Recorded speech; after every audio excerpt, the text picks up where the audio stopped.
So ayun mga idol, samahan niyo ako na maglinis ng isda ngayong araw na to. At ito ang mga kaganapan. Ang unang nilinisan natin ay sabi nila ay sanay-sanay daw, ay salay-salay pala.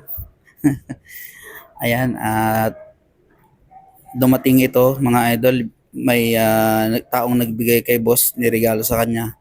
At si boss naman ay ipinalinisan na sa atin mga idol. Kaya ayan, sunod nating nilinisan yung lapu-lapu. At isusunod natin ito. Hindi ko alam kung anong tawag sa isdang yun mga idol. At ito nga, hirap na hirap akong tanggalin yung kaliskis at asang nitong isdang to mga idol. Dahil nakakasugat. Ito sunod nga pala natin. Grabe, hirap tanggalin ng mga ahasang mga idol, nakakasugat ng kamay. Kaya pagka kayo naman na naglinis, dahan-dahanin nyo at talagang napakatalim ng mga hasang. At ito susunod na natin. Hindi ko alam kung anong tawag sa isdang ito mga idol, kaya paki-comment nyo naman po.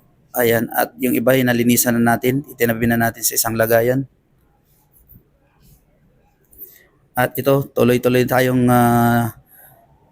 naglilinis. Ayan, nabubulol na ako mga idol. At ayun nga, masakit na yung kamay ko dyan mga idol dahil napakatalim ng mga hasang at ngipin ng isda nating nililinisan. Ayan. At isunod na natin linisan dyan yung matambaka. At natapos na nga. At ating isinunod na rin ang tambakol. Ayan mga idol.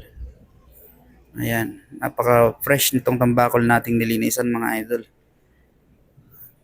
At biniyak ko na dyan yung ulo. At isasabaw daw yan ni boss mga idol. Ayan. Kaya ayan, nilinisan na rin natin. Ayan, nilagay na natin siya sa magandang lagayan.